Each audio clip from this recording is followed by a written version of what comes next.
So the scientists have just kind of done these experiments where they gave these people foods that didn't contain any gluten or wheat, but they told them it did, and they still experienced all of the symptoms. That shows us that their symptoms aren't imagined. They really were experiencing them. But it's like the kind of opposite of the placebo effect. The expectation that they will become ill makes them feel the symptoms. David Robson, welcome to the show. Yeah, thanks so much for having me. How did you get interested in the way that expectations can impact our lives? Like, I guess, like, as a medical writer, I've kind of known about the placebo effect for ages. But then I just, like, over the last 5 years, I've just seen, like, such an abundance of research that had kind of moved beyond, like, you know, the effects in hospitals, but to, like, all other areas of our lives. So, you know, like, there is, you know, some great research on these kind of weird psychogenic illnesses that pass between people just through expectations, but then also like research looking at the way our expectations shape our performance at the gym, like how we respond to sleep loss, even like how quickly we age. And it was actually that finding I just thought, like, I have to write this book now, because it's actually cutting people's lives by like 7.5 years. Like, if you have this negative view of aging, if you see it as this kind of period of inevitable decline, and that just seems so profound. It felt like actually, you know, you could do a lot of good by telling this story, basically. What's the difference between the expectation effect and the placebo effect? So the placebo effect is like one type of expectation effect. And so that is like, I guess most people are familiar with it, but that's very much like if you have high expectations that a treatment is going to be effective, even if it's a dummy treatment, then you will see some kind of alleviation of your symptoms. So that's been researched for like 5 decades, you know, like there's no longer any controversy over that. But the expectation effect is kind of much more general. So this is looking at how we create self-fulfilling prophecies from our beliefs through like various mechanisms. So changes to our behaviour, changes to our perception, and changes to our physiology. And that happens both positively and negatively, right? This isn't us just making things better. We can also make things worse. Yeah, and I think that's how it often manifests in our lives, like day to day, is that when we have these kind of negative expectations, we're like needlessly hampering our performance. We're like kind of limiting our potential, essentially. So yeah, a lot of what I write in the book is actually just like asking people to reassess those negative expectations and just kind of bring it up to something that's a bit more objective or open-minded. And even that can have a huge effect on your life. The problem is we have a negativity bias, right? We have a leaning generally towards negativity. We're vigilant for whatever might be lurking in the bushes of existence. And now that the expectation effect is something that we know about, that negativity bias bleeds into a reality negativity bias, right? We become a self-fulfilling prophecy of the fears that we had previously. Yeah, that's exactly it. So it's like the one of the researchers told me, and I totally believe this, that our expectations that we have today are kind of shaping our reality tomorrow. So, you know, like they are actually shaping the way we perceive the world, but also kind of physically what's happening to our bodies. But like you said, we have this negativity bias. I think like in our culture, we often see like being pessimistic as being inherently more rational or kind of smarter. You know, it's smart to be cynical, but often we're just needlessly negative. Actually, our kind of pessimistic expectations are no more rational than if we were like a kind of Pollyanna figure who was always being like totally optimistic about everything, you know. So yeah, that's where I think we have to find that sweet spot where we're not like raising our expectations to be kind of wishful thinking, but we're just kind of asking objectively, could I see this situation kind of more positively, essentially. You looked at the expectation effect in diet, right? Yeah, exactly. So that's one of my favorite examples. And like this is another way I try to kind of differentiate the expectation effect from just like positive thinking, you know, like bollocks like The Secret, where you're told to just imagine yourself being like super skinny and like you will just become super skinny. Like that's totally not going to happen. But what the scientific research shows is that it's much more about our kind of specific expectations of the food we're eating. And so when we're kind of dieting, we're so focused on like the kind of sense of deprivation and like, you know, all the calories we're missing, that actually kind of sets up the body for starvation. So it does things like increases the levels of the hunger hormone ghrelin that stimulates appetite. And ghrelin also kind of slows your metabolism, so you burn fat more slowly, essentially. So if you're on a diet, you've got this mindset of deprivation. you've got high levels of ghrelin that are kind of making you have hunger pangs and like reducing your metabolism. It's like a recipe for disaster. It's like going to make your diet so much harder. So yeah, that was revelatory for me to just realize that actually, very simply, kind of the kind of packaging we see around our diet foods are actually changing the way our body responds to the food. Is that language like low calorie snack and stuff like that? Yeah, all of that kind of thing, and like the scientists did this kind of linguistic analysis of kind of diet foods, and it's not just like focusing on the low calories. It's also like they miss out on all of the vocabulary that might help you to get pleasure out of food. So like if you have a high fat food, it's going to be like luxurious, decadent, uh they're going to Creamy, emphasize, tasty. yeah, creamy, tasty. They're going to focus on all of the kind of sensory aspects. If you have a diet food, it's like sensible, which is like such a bland, horrible word. And then like that actually changes your hormonal response to the food just by having that kind of language that sets you up to feel like you're depriving yourself. Interesting. So there is a balance, I suppose, for marketers that are doing food marketing between the, I guess, the conversion in terms of whether people are going to pick it up, and then the enjoyment or the effectiveness of whether or not it actually satiates people a bit more. What was the... Yeah. Didn't you look at something to do with French people? Aren't French people supposed to be really fat and they're not? Yeah, right, exactly, because they eat a lot of food that's kind of high in saturated fats. So they should have higher levels of kind of cardiovascular disease because of this, and yet they don't. They actually, they like have lower BMIs, but also just lower rates of heart attacks compared to like America and the UK, even though we eat like fewer saturated fats.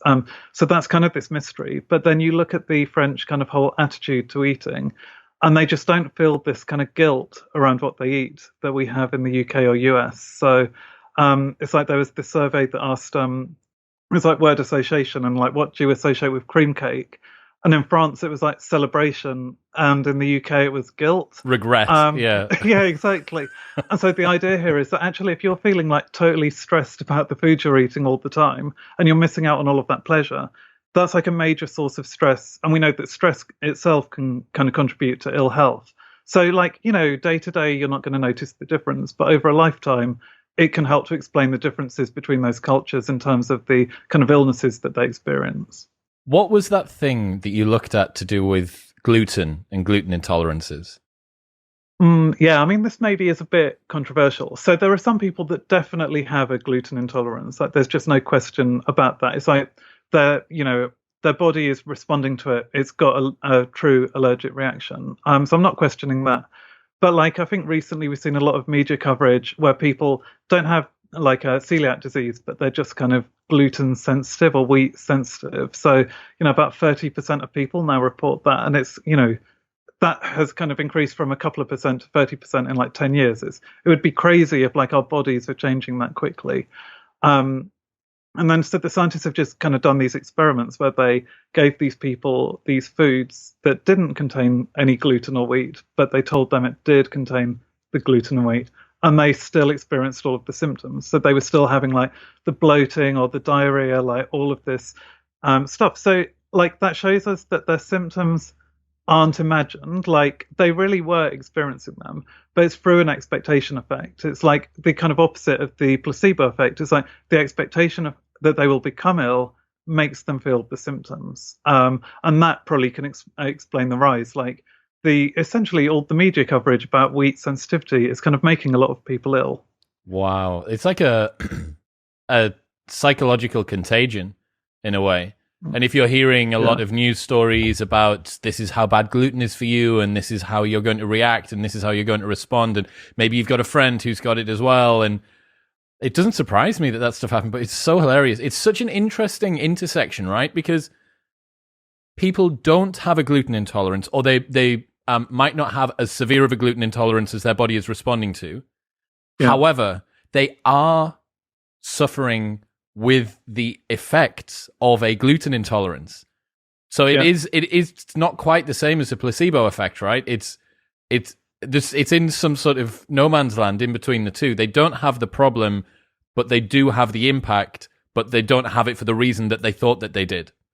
Yeah, that's exactly it. And I think actually like a lot of people find it quite offensive if you suggest it's kind of the origin is psychological rather than like purely biological. But actually, like, I don't think that distinction makes sense anymore when we understand the mind body connection, because we know that like our expectations can change our physiology. So, loads of other experiments have shown that like if you're expecting to kind of have a headache, that expectation then actually changes the release of like different chemicals in your brain that change the vasculature of your brain. So it's actually like changing the pressure that causes the headache.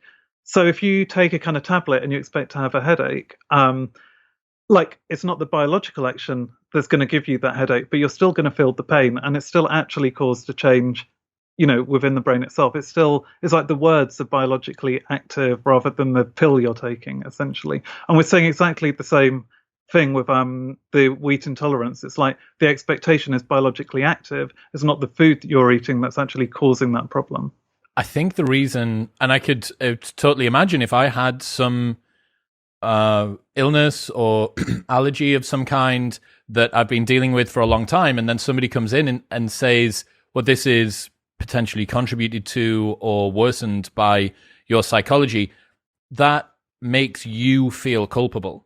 That makes you feel like it's your fault almost, and like you're in control.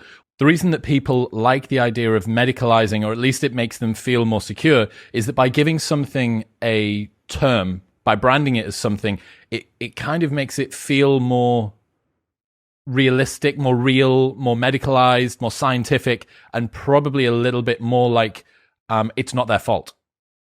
Yeah, totally. Yeah. And I think like that's something that has been contributed to by like the medical profession, in that like I think a lot of doctors have this kind of assumption actually that if something's psychogenic, it's kind of not real, it's imaginary. They have kind of assumed it's kind of malingering. So often like doctors can be quite rude when they present this diagnosis that something's psychogenic in origin. What does psychogenic more mean? Upsetting. So that's just like if it's psychological in origin, essentially. So if it comes from like the brain, not from like a direct biological action. Yeah, and that, I mean, it's so damaging. And then, like, so these people then feel very resistant to the diagnosis. They're not really going to be very positive about, say, having like a cognitive behavioral therapy to try to treat the psychogenic illness. So they're like stuck in this loop. It's actually much harder to treat them than it would be often to treat someone with a purely biological illness. No way. So somebody that's got a psychogenic gluten intolerance is potentially more difficult to treat than somebody who has a biologically driven gluten intolerance. That's so interesting. Yeah, it's crazy. I mean, and because there's like loads of other psychogenic illnesses that are like even more severe. So what are some good examples? Like some people have psychogenic blindness, where their brain has kind of fooled them into thinking that their eyes can't see, and then so they actually can't see. Like it's actually their brain is just blocking that sensory information from being processed consciously. And again, or paralysis even. Like some people have like paralyzed limbs. They're caused by like the expectation that it's been paralyzed somehow without a kind of biological damage, anatomical damage. And for those people, yeah, like it's really difficult then to try to get them to respond to treatment, because it feels so insulting and there's such stigma attached to that, even though it shouldn't be, because actually, all of us are kind of experiencing these expectation effects to a greater or lesser degree. It's just like they're having a more extreme reaction than most people. One of the places that I noticed this in my own life was with fasting. So everybody knows the experience of being hungry and not having eaten. It's 2 p.m. and you still haven't had any food in you or whatever. And you've got those hunger pangs. But after a bunch of different episodes with longevity doctors like Dr. David Sinclair and his colleagues, I realized that maybe that hunger signal is something that I'm actually seeking. Maybe that's something that's good for me. It's a hormesis stressor. It's going to activate telomeres and all of the other stuff that I can't remember. And that then reframed the experience of being hungry to me. I thought, actually, this is a signal that something's going right here. Like, this is the input that I'm after. And yeah, okay, it's not wildly enjoyable, but it's not that bad. Just the sensation of being hungry without the narrative and the story around, oh my God, I need to eat, my energy's going to be low, blah, blah, blah. I actually find that my energy goes up while I'm hungry. I find that I'm more alert. I find that my thoughts are quicker. And I think, oh, this is good for me. This is something that I'm supposed to be doing. And I'm going to look forward to having my food in an hour's time or whatever. Yeah, I mean that's just like what the expectation effect is all about, is this kind of process of reframing. So it's not about denying the feelings. It's not like you're telling yourself like I'm not hungry, but you're reinterpreting those feelings and you're kind of telling yourself like based on the science that it's actually like a good thing for you. And so we see that with a lot of the other expectation effects that I discuss, like when people are working out at the gym, like some people really catastrophize like when they're kind of feeling tired, like during an endurance exercise, and they see it as a sign of that their own fitness is, kind of really poor, that maybe they're going to suffer a heart attack or something.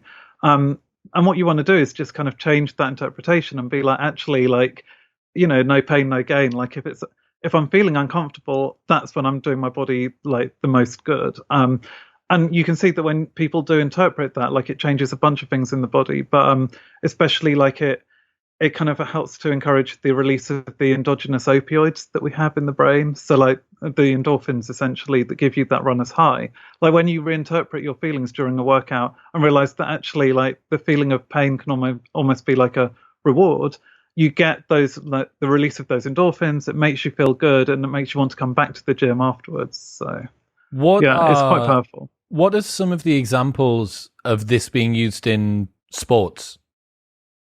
Yeah, I mean, there's like loads of anecdotal evidence of like coaches kind of telling their athletes that they're taking this kind of banned substance, but they're actually just giving them an injection of like glucose or whatever.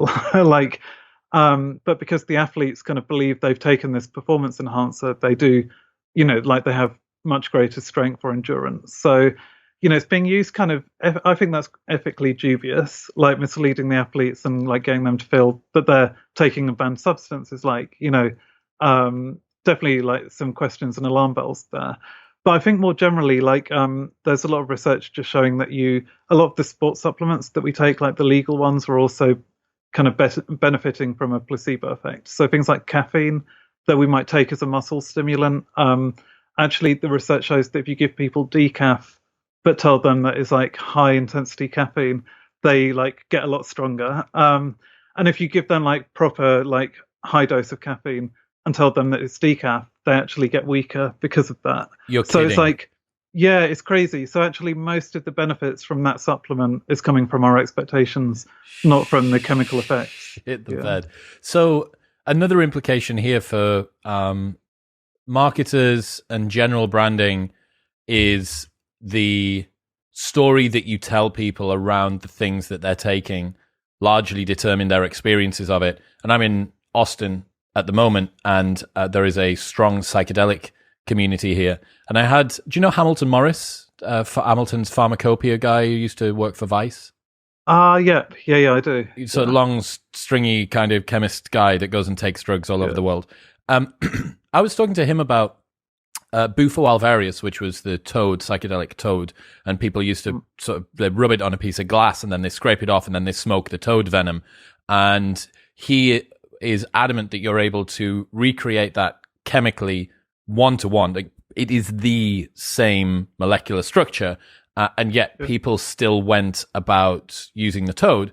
And there is a whole story around the fact that it's sacred. And he had the exact same thought of what you're mentioning there with regards to the supplements, that literally none of it is to do with the fact that it's come from a toad, and everything is to do with the fact that there's this story around the fact that the toad is sacred, and you go on a big walk to go and find them, and you see them and you spend time with them. And the same thing when people are talking about psychedelics, set and setting. Those are the two things that you try and control. What's your intention coming into this? What's the experience been around this? If you're going away to do an ayahuasca retreat, you're fasting for days beforehand. You make sure that you don't swear. You're in this beautiful surrounding. You've got, indigenous music being played, and you've got a headdress on, and people are dousing you in flower petal water and stuff. What is this? It's priming. It's story. It's narrative. It's creating that expectation that something magical and positive is about to happen. Yeah, I mean, that's totally it. Like, the ritual is just so important there that it's like, I almost find it surprising that anyone could think you could separate the two. Because I would say, yeah, like in those experiences, like maybe 80% of what people are feeling is going to be from the ritual, from the story, like you said, from the setting, and like a very small part is going to come from the drug. I mean, we see this in medicine with like people who are receiving morphine after an operation. So they could receive that in their intravenous drip. It's just delivered automatically. Or you can have a doctor give you an injection and tell you, this is pain relief, you're going to feel better. And actually, to get the same level of pain relief, you need twice as big a dose when the morphine is administered surreptitiously without the ritual of the doctor giving you that morphine. So it's like the placebo effect alone is like, yeah, like half of the power of morphine, which is quite crazy. I remember reading a story in one of Johann Hari's books about a guy who had a magic electric wand thing in the 1800s or the 1900s. Do you know this story? He used to wave it over people, and then over time they took different things away. Do you know this? I don't know. But okay, so interesting. Yeah. These patients were catatonic for one reason or another. Maybe it was chronic pain or back pain or depression or something. And this guy said, I've created this special new device and I'm going to wave it over you and it's going to make everything better. And it was all complex, and maybe it used electricity, and it was wood wrapped in metal with wires and other stuff. And he used to wave it over people. And these people that had been catatonic for years had sometimes got up and started moving around. It's a miracle. And over time, I can't remember if it was this guy or if it was somebody else that was trying to disprove it or whatever, or stress test it, recreated their own and started taking bits away from it. So first they unplugged the electricity, and then they removed the wires, and then they took away the metal sheet, and then they took away the wood, and then it was just someone waving their hand over people and saying the same thing, and you end up with exactly the same outcome. Yeah, I mean, it's incredible. And so I think a lot of, like part of the placebo effect is just that feeling that someone is kind of caring for you. That can be quite powerful in itself. And we know that that can do things like reduce the inflammation that you feel within your body. So it's almost like if you're kind of feeling isolated and ill, your body's like sending loads of inflammatory markers like that can they attack pathogens by like brute force. But when you know that you're being cared for, or that you have kind of some kind of security, the body can like remove that inflammation and allow like the more specific parts of your immune system to kick into action. So like the production of antibodies. So yeah, I feel like the healing ritual in itself is super important. And then on top of that, we have the specific expectations of what the treatment is going to kind of give us, like what benefits we're going to get. And then that can have more specific effects on like, whether you have like pain relief, whether it like reduces your blood pressure, like all of that kind of stuff. You said that our beliefs are more powerful than our genes when it comes to exercise. Why is that?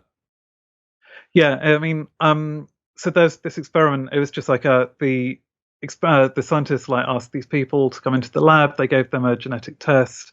It was looking at the CREB1 gene.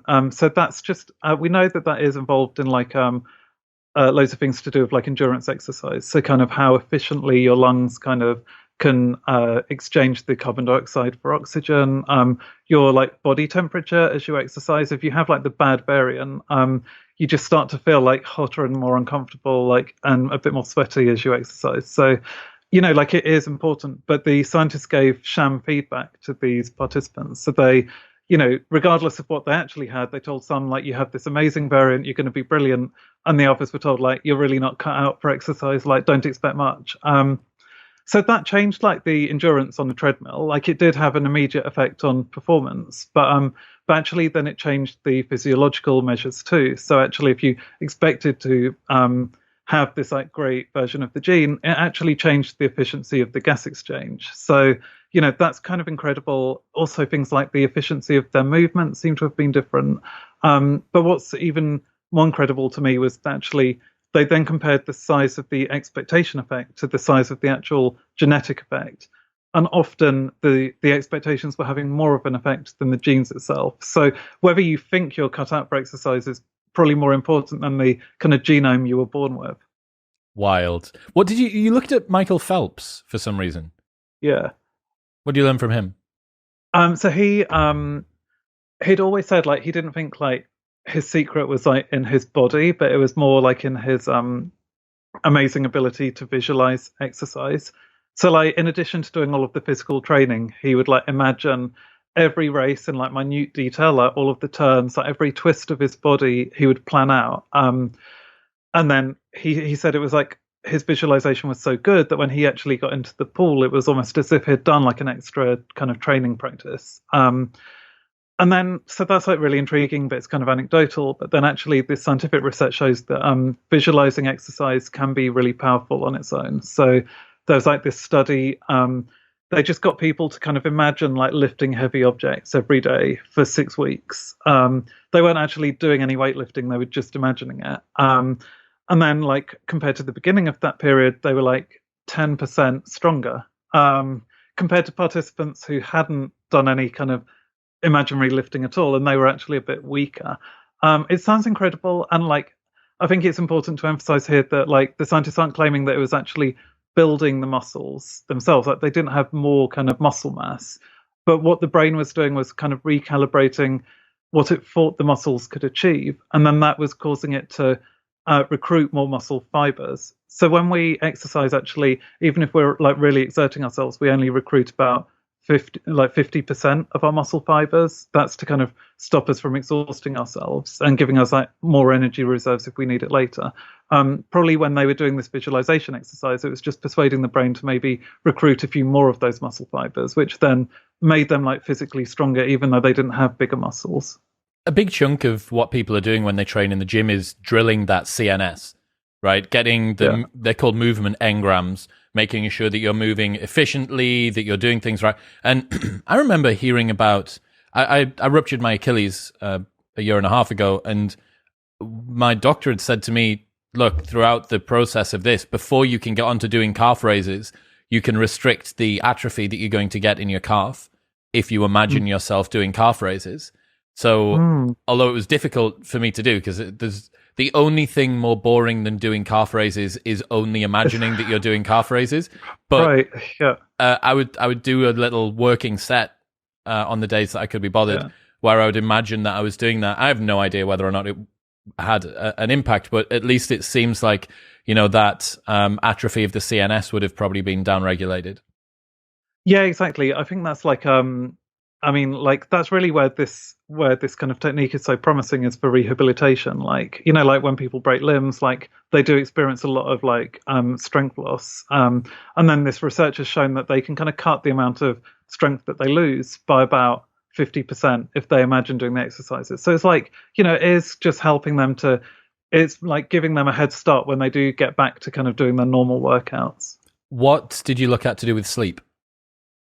Yeah, this was totally fascinating to me. So, like scientists can just like get people into this, into their labs and get them to sleep for a night, and they can measure like the brain activity to see if they've actually been asleep or if it's been really disturbed. And then you get people to kind of report how much sleep they had. And in general, people's subjective assessment of their sleep is just really poor. So like almost everyone like over or underestimates how much they've slept. So you get this group who are like the complaining good sleepers. So they sleep like 8 hours a night, you know, no problem there at all. But they might, I guess, you know, they wake up like in the middle of the night for like a couple of minutes, but in their head it was like they were awake for hours, and they are totally convinced that they're going to have the effects of insomnia the next day. And what you can see is that that becomes a self-fulfilling prophecy. So they suffer from like poor concentration, you know, fatigue, irritability, all of these things just because of their expectations, not because they've suffered any kind of sleep loss. And the reverse, presumably, as well, for the people who undersleep but convince themselves that they've probably done okay. Yeah, the non-complaining bad sleepers are the total opposite. So they actually don't have any of the effects of insomnia, not even like things like high blood pressure, which often comes from bad sleep loss. They're just completely immune to all of that. So I actually kind of personally identify with that. Like I do think like I do have disrupted sleep, but I also just like try to focus on how much sleep I have got, because I know that like, you know, even if it feels quite disturbed, like if you're just kind of lying there dozing, that's better than like not getting any sleep at all. And yeah, so I don't get like bad like effects of insomnia. Whereas like my partner's the total opposite. Like he sleeps for like 9 hours a night, but if he wakes up once, he will be like in a really bad mood the next day. Did you look at people who consider themselves or think that they're not going to get to sleep very easily? And everyone's familiar with this. You've got a big event tomorrow, or you're going away on holiday and the flight's early, so you get to bed a little bit earlier than usual, and you end up falling asleep 3 hours after your usual bedtime, lying awake in bed thinking, I need to get to sleep. I'm going to guess that the expectation effect must... Why are you expecting to go to sleep? I guess that you're fulfilling the prophecy of fearing that you won't. Yeah, that's exactly it. It's like you're raising the anxiety that you won't. And then when you're not getting to sleep, you're kind of catastrophizing that and focusing on all of the kind of bad effects that are going to arise from that sleep loss. So yeah, that's like, I mean, it is, I've experienced that a lot, and it's like a terrible thing. But actually, counterintuitively, the best way to avoid that is to try to stay awake. If you're just like if you're just like, well, I'm not going to sleep, so I'm just going to like stay awake here, and like you will yourself to stay awake, you kind of cut through all of that anxiety, and ironically then you get to sleep like more quickly. So yeah, that's interesting. What about aging then? You said at the start that the expectation effect can reduce life by 7 years. Yeah, exactly. So researchers in the US kind of looked at these huge like longitudinal studies, so tracking people's kind of lives from like their teenage years right to their kind of deaths in their 70s and 80s. And at some point in that, like in their 30s, they kind of measured like their expectations of what was going to happen as they got older. So they asked them, is it going to be a time of decline and disability? You're going to kind of lose your independence, or do you see it as this kind of time of growth, time of wisdom? Like, they weren't kind of asking them like, do you deny that there's any problems that come with aging? But just some people kind of see the good as well as the bad. And they found that those kind of views that people had in midlife then predicted how long they would live by a difference of about 7.5 years. So like a big difference in longevity. And then later, do you know how big the study was? Yeah, that would have been thousands of participants. Oh, so this is a really representative sample. Yeah, exactly. And then it's been like repeated again and again with loads of different samples. And they found the expectations of aging can predict things like your risk of getting Alzheimer's disease. Like if you have the positive views, it cuts your risk of Alzheimer's by about 50%. Even if you have the genetic predisposition to get Alzheimer's, it still cuts it by 50%. Mate, this is wild. This is so crazy. So I was like totally skeptical of that. But then, like we were saying, like the studies were well conducted and they were like big numbers. And then the scientists have also kind of joined the dots to kind of find the mechanism for how that would happen. And so like one is just kind of behavioral. It's like if you're defeatist about getting old, you're not going to do so much exercise, you're not going to look after your health, that's going to have an effect. But there's also a kind of physiological effect here too. And that's like if you feel vulnerable as you get old, every challenge in your life is going to feel like super stressful. So that's going to raise like levels of cortisol. It raises levels of like inflammation. We know that both of those things can cause bodily wear and tear. And then you can see the effects right down to kind of differences within the cells themselves. So it kind of the people with the negative effects have like shorter telomeres. Like you, I know you know this, but yeah, like those protective caps that kind of protect our DNA from kind of damage, and the kind of epigenetic markers within their cells. It's like the cells are just ticking at like a quicker rate if you have the negative beliefs compared to the positive beliefs. Why do you think that this effect exists? So there's some mechanistic elements of this, right? Like you said, the person, and this is not just for aging, but for the whole effect overall. I'm trying to work out why this is adaptive. I'm trying to work out why it's so universal, why it seems to work across a million different mechanisms. Why have we got this? Yeah, I mean, it's like, I think it's like just so fundamental to how the brain works. And what it does is it gives us kind of flexibility. So there's like this new idea in kind of the study of consciousness that the brain works as this kind of prediction machine. So it's always like building simulations of what's going on around us. That helps us to kind of process the sensory data. But also, just as importantly, it's kind of It's allowing the brain to kind of prepare the body for the challenges that we're going to face.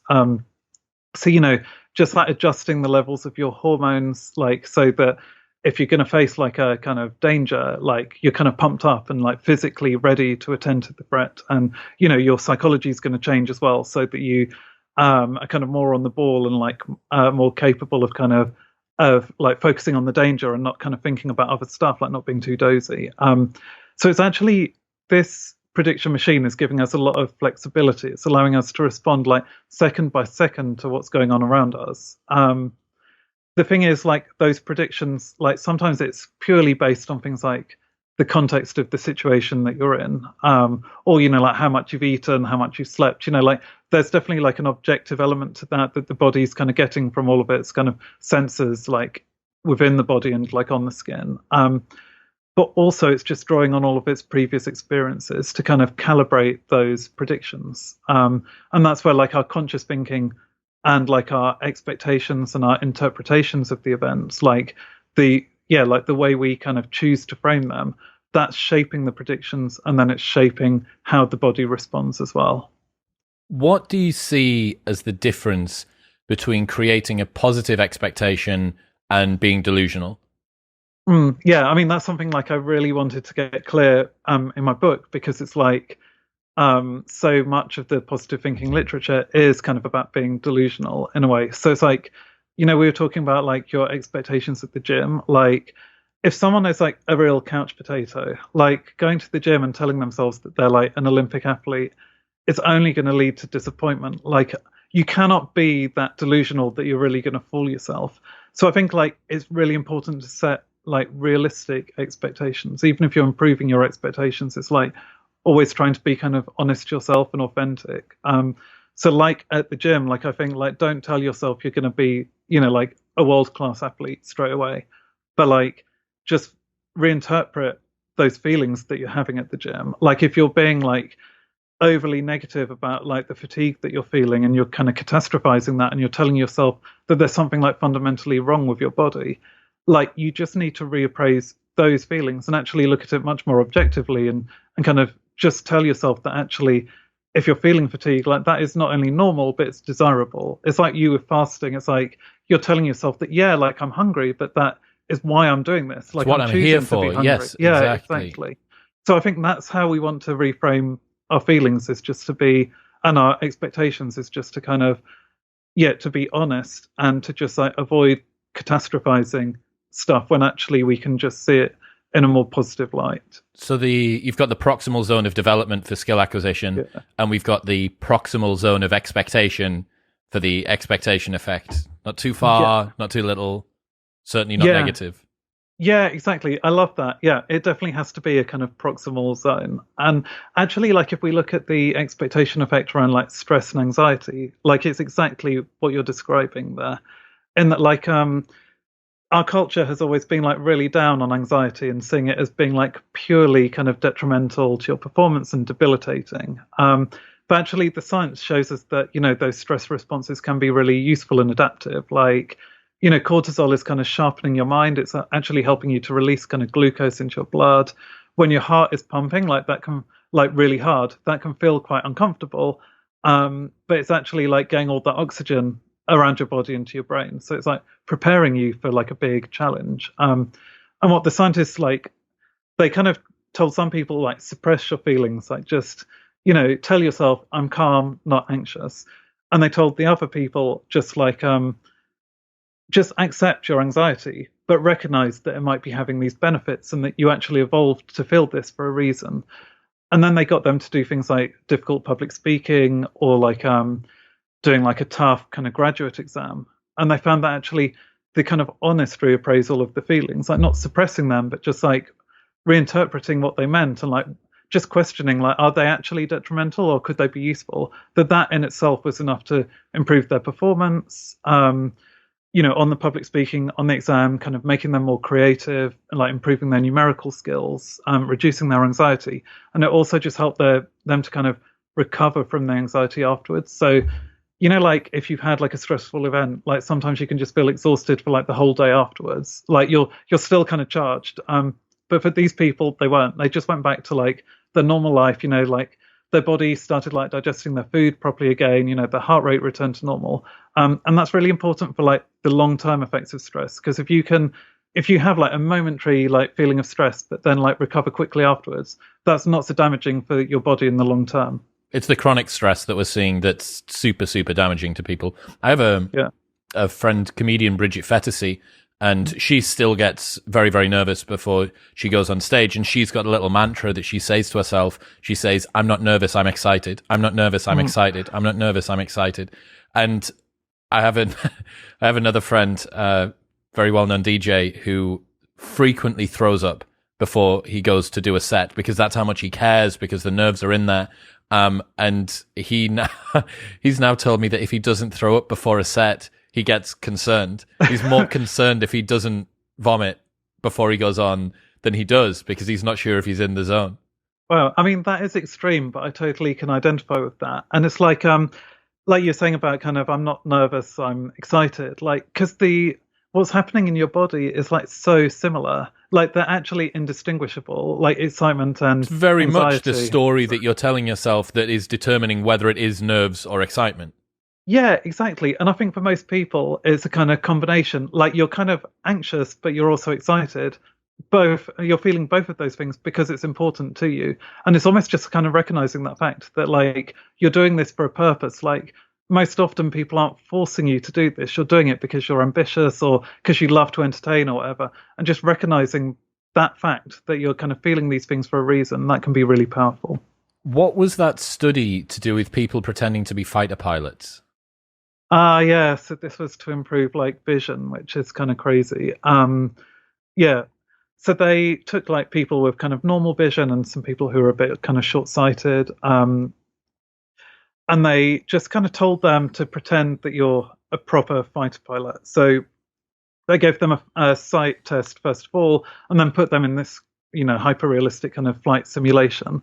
And while they were doing that simulation, they had to kind of read off some codes from the wings of the planes that they were kind of flying around. And what they found was that the people who were doing that kind of hyper-realistic simulation, that they actually, like, their eyesight physically improved. So they were able to see characters that were much smaller than they had been able to see on the kind of real sight test. And then they repeated this experiment in other settings. That one of them was just like, they took the normal sight test, but it goes from like big letters to small. They just reversed it. And the idea there was that we have this kind of association that the further down the test you go, the harder it is to see. But at the top, you should be able to see.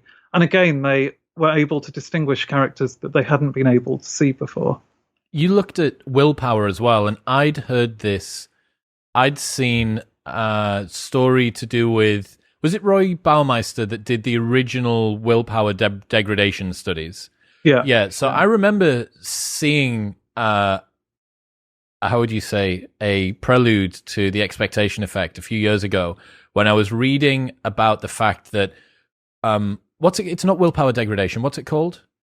Ego depletion. Ego depletion. That's it. Ego depletion seems to be present only in the people that know about ego depletion. Yeah. So what's the red pill that people need to understand about willpower? Yeah, I mean, that is totally another expectation effect. So yeah, what's interesting is that in Western culture as a whole, we've kind of had this assumption that, like, when you practice kind of mental focus or kind of self-control, like when you're resisting temptation, that is tiring, and that it's gonna, the more you do it, like, the harder it's going to be, essentially. So, and that's exactly what people like Roy Baumeister had recorded. Like, it is like a muscle that you're kind of tiring out, and the longer you do it, like, the more likely you are to kind of lose your focus or give in to temptation. But then they did some studies in India where people don't share that cultural belief. So actually in India, it's much more common for people to think that, like, willpower is self-perpetuating. It's almost like they think, like, once you get into the zone, it's like easier to kind of continue practicing your willpower. It's like which is equally plausible. Yeah, totally. Yeah, it's just like anything. Like, once you get into the kind of momentum going, it kind of can continue. And so then they did the ego depletion experiments with those people, and they found the total opposite. Actually, they didn't experience ego depletion at all. Their willpower did indeed increase the more they practiced it. So their focus was much better on a second task compared to the first task because I'd had this time to kind of warm up.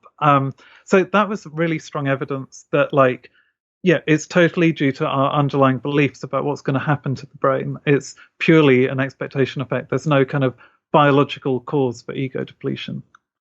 Does knowing about the expectation effect or the placebo effect change the effect of it? Because I don't know if we have created an information hazard for everybody who's listening now that could have blissfully stumbled upon the expectation effect and benefited from it, but now they know the fact that it's only a blah, blah. No, yeah. I mean, the great thing is it's actually the opposite. Knowing about the expectation effect can actually make it more powerful in some way. And so we know this from studies of placebos. So like in a typical placebo experiment, you give someone a painkiller, you give someone a dummy pill, but you tell them it's a painkiller. So it's like you have to be deceptive. But then scientists started wondering, well, what happens if we actually just give people a jar of placebo pills labeled as like placebo pills, take 2 a day? Can that actually improve their pain just as well as the kind of surreptitious placebos? And they found that actually it can. So in this study from Portugal, they were looking at people with chronic pain. They gave them these pills, and they also gave them this kind of explanation of the expectation effect. So just a kind of grounding in like what happens with the mind-body connection, how the brain can produce its own painkillers, all of that information. And then they just gave people these pills and told them to kind of take them twice a day. And they were really clear, like, you must take the pills even though they're dummy pills. Then 5 days later, they had seen a reduction in their symptoms already. There was about 30% on the kind of standard score of pain. So that's the clinical threshold for any new treatment. Like if a treatment's effective, you have to have a 30% reduction. And these people were experiencing that from open label placebos. Bottle it, sell it. Yeah, exactly. We need more. And actually you can buy like placebo pills on Amazon. So it's already available if you want it. But actually that's fine. And if I had chronic pain, I probably would take like open label placebos. But actually there's just loads of other ways you can increase expectations without kind of the sham treatments in medicine. So, just like giving people psychological therapy where you kind of explain the importance of expectations. And then, so if they've had heart surgery, you kind of just help them to kind of set out a kind of framework for like how they hope they will improve over the next 6 months. That can also bring about this kind of placebo-like response. So you still see kind of improvements in like biological measures, like the level of inflammation that they're experiencing after the operation, how quickly they leave hospital, how quickly they return to work. All of that just through honestly helping people to change their expectations. Wasn't there something to do with medicines where people began to use genuine medicines and then they were either weaned off or the dose got reduced or something? Because I imagine that must be, let's say that you have a drug that's got a relatively toxic side effect, perhaps, or there's a reason why you wouldn't want to be on it longer term. You introduce it, you taper it down. That would be, you get both sides, right? You've been introduced to the experience. You've got that set and setting almost, and then you dial it back and people still get to benefit. Yeah, I mean, that's a really big hope for like treating opioid addiction, essentially. So there have been studies looking at kind of people in rehab from like terrible injuries, and like you do start out by giving them an opioid drug, but very quickly you give them the drug and then you give them the placebo pill as well, so they take both together, and you can strengthen it even further by kind of associating both with like a really strong smell, so like the smell of cardamom, for example. So you'd have like, you'd sniff the cardamom and you take the placebo and you take the drug, and then after a few days you just stop, or encourage them. You don't force them, but you encourage them. Like, you don't need to take the drug anymore. Just take the placebo pill and the sniff smell. The cardamom. Yeah. So this is like a Pavlovian, Pavlovian weaning. Yeah, it's exactly that. And then what happens is the brain is already responding. It's been conditioned then to produce its own opioids and at a much higher level than it would without the conditioning response. And so that can really reduce like the amount of the active drugs that people take. And there have been like case studies where people have completely weaned themselves off the opioids like quite quickly just by using this technique. What was the thing to do with peanut allergies? Yeah. I mean, that's one of my favorite studies because I think it shows just how we're talking about honestly reframing stuff rather than like being delusional. So like when kids have peanut allergies, you can actually train the immune system to stop responding to the peanut protein, and it's just like exposure therapy. So you start off with like a tiny dose of the protein, and then you build up over 6 months to a whole peanut. So by the end, if a kid is at a party and they accidentally eat like a Snickers bar or whatever, they're not going to be in danger having eaten that because they've trained their body to deal with it.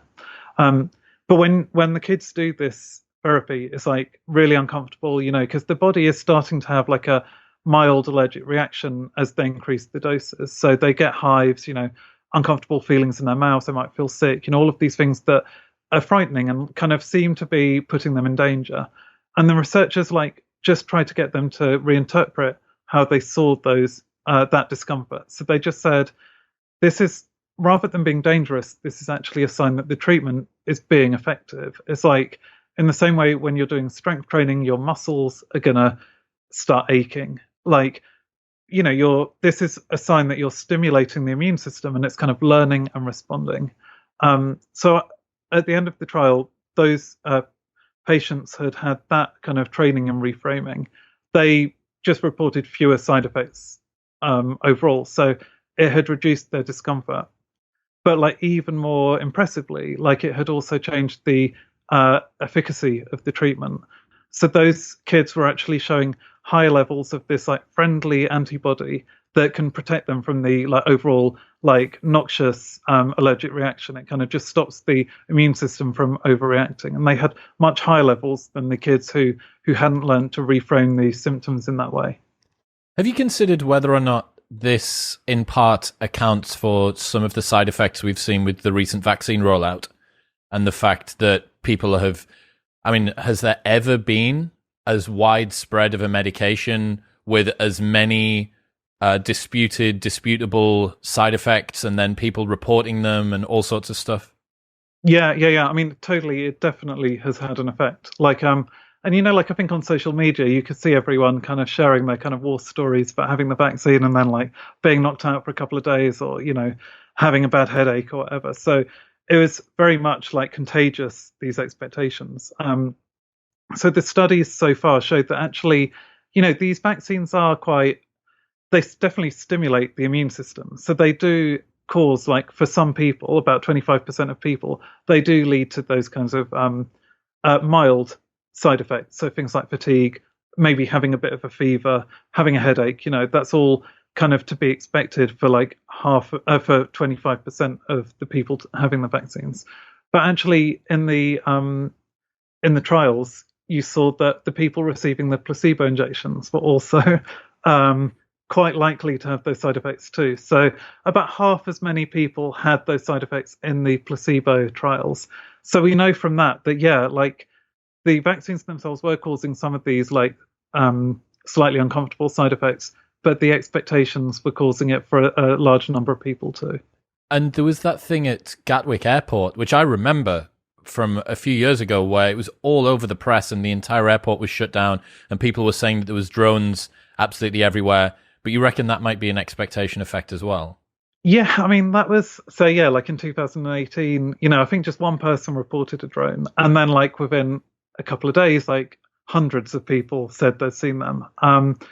But like the police and the army were using like, radar, like they were, using all their technology to kind of detect where these drones were.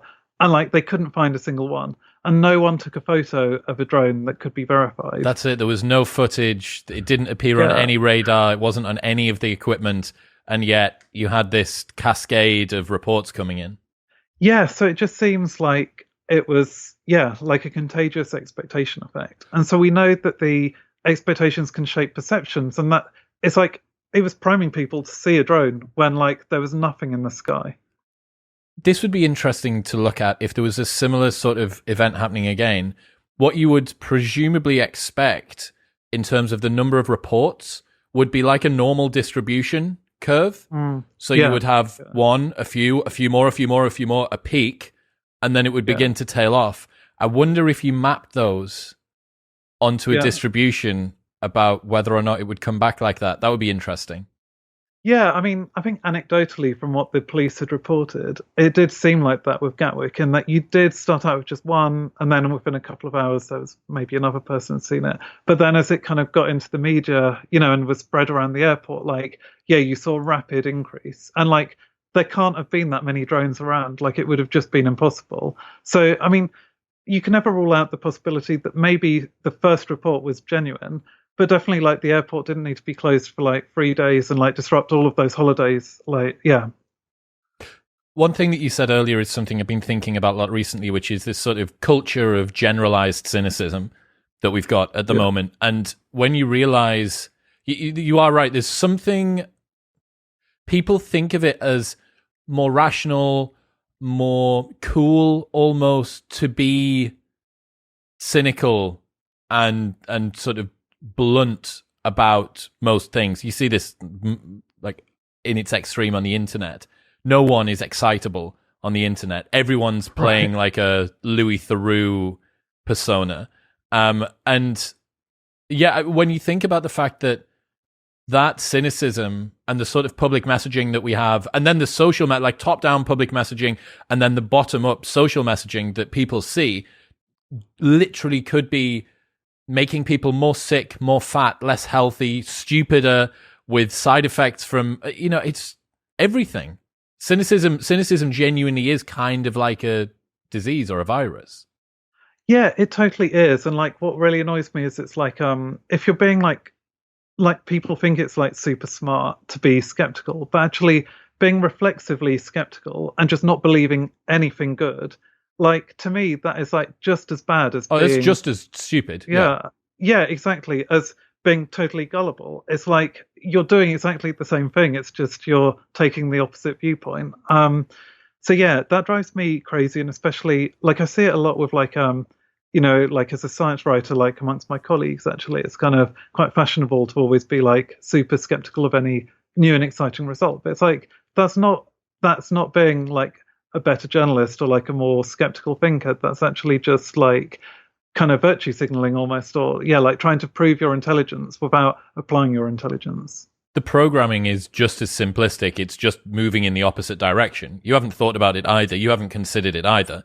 You're just taking a heterodox position in the hopes that this makes you seem cool. And so what about the ethics then? Do you think that there's an ethical concern around deceiving somebody or deceiving other people, even if it's in the service of making their outcomes in life better? Yeah, no, I do see it as like a big ethical issue to like deceive people. And I think like in medicine, it's why these open label placebos, like the honest placebos, are so important, because I think if you start deceiving patients, and then they find out they've been deceived, then they're going to lose like a lot of faith in the medical profession, and then that's going to cause like problems further down the line. So I think we have to, like, you just have to be honest for like the ethical reasons. But then I actually think like when we know that you can apply the expectation effect honestly without any kind of problems anyway, like there's no need to be deceptive really. Like it is enough often just like in so many of these studies, it's enough just to kind of like tell people about the science. Like you just give them like a kind of popular science article that kind of explains how like stress can be beneficial to you, or how you can reframe the feelings of exercise and that can improve your performance. Like very kind of plain, like not deceptive at all. Just that information is enough. Like the knowledge is power in these cases. So yeah, I don't think we need to worry about deception anymore. Are there any effects that run counter to the expectation effect? Are there any things that you found? I think you mentioned something to do with constantly following happiness as actually can make people less happy, which seems to kind of run in the opposite direction. Were there any others? Yeah, I mean that's the main one, I think, and yeah, it's kind of like it makes sense. I mean, so it's like counterintuitive, but it's like if you're always trying to be happy, like the kind of converse of that is that you're actually then like demonizing the negative feelings you might be having, or the uncomfortable feelings you might be having. So it kind of is like an expectation effect, in that it's like if you want to be so happy that you think that anytime you feel frustration or anxiety, it's a disaster, you're kind of then setting yourself up to like experience those emotions a lot more negatively, and to kind of for them to have a bigger impact on your life. But yeah, it is. I think like the simplistic view of the expectation effect would just be it's like tell yourself to be happy and you will be happy. But yeah, that doesn't happen. So yeah, I think we have to be careful to kind of have to kind of outline the limits of the expectation effect and the nuances. It's not always as simple as just kind of hoping for the best, you know. I also just think we have to be honest about the fact that, like, say in medicine, like, say you've got like a terminal illness, or, you know, like just improving your expectations isn't going to help you to get better. Like, sometimes the expectation effect just, there's no physiological mechanism by which it could help you to kind of benefit from the expectation effect, essentially. So we just have to be careful to be honest about kind of when it does work and when, like, you're not going to expect to see like the full benefit. Is one of the most important things here information or people's understanding or knowledge around whatever the experience is that they're going through? So for instance, talking about going to the gym, the understanding that one of the byproducts of going to the gym is going to be you sweating and you lifting, you feeling aches in your muscles and stuff like that.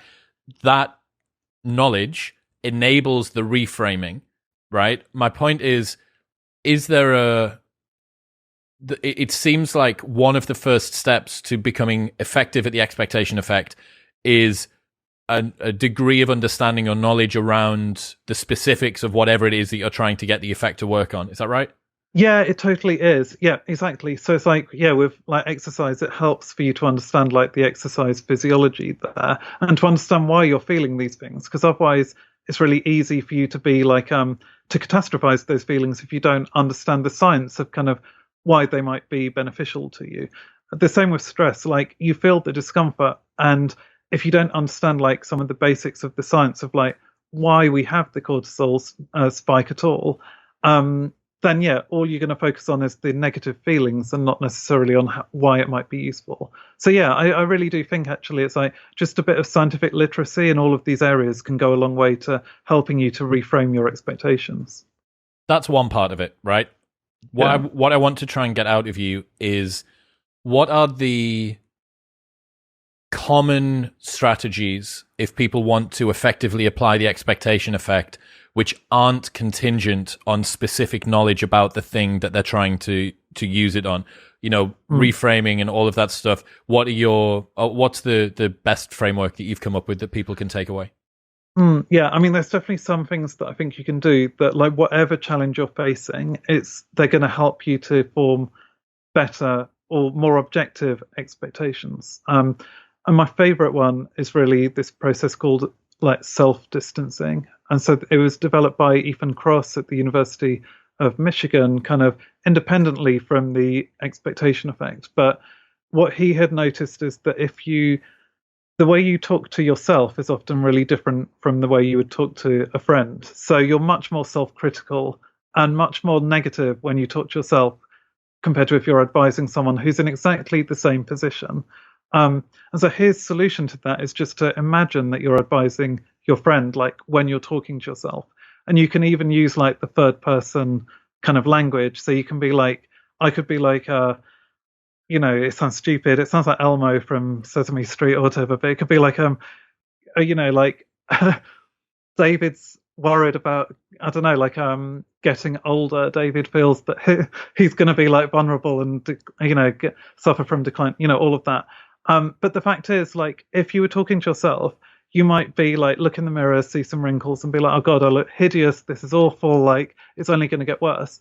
If you were talking to your friend, like, you would be like, no, you're still fine. Like, there's still lots to look forward to. Like, you know, don't be so defeatist. Like, you can still grow. You can still, like, there's still stuff that you can do and achieve, like, as you're getting older. And so, yeah, I think that's just something that I found super helpful. Like, whenever I am kind of wrestling with like needlessly negative expectations, is just to kind of shift perspective and think, like, would I actually talk to other people and like tell them the things that I'm telling myself? And that's use the third person with an inner monologue, and also imagine that you were saying it to somebody else. Yeah, exactly. And treat yourself with the kind of compassion that you would treat someone else, basically. So, David, this is great. This is a really, really cool effect. I'm very, very glad that you've written the book. If people want to see what you do, where should they go online? So my website is davidrobson.me. I'm D_A_Robson on Twitter. I'm on LinkedIn. Yeah, but I mean, basically Twitter or my website are the best place. Dude, I really appreciate you coming on today. Thank you. Cool. Yeah, it's been my pleasure. Thanks.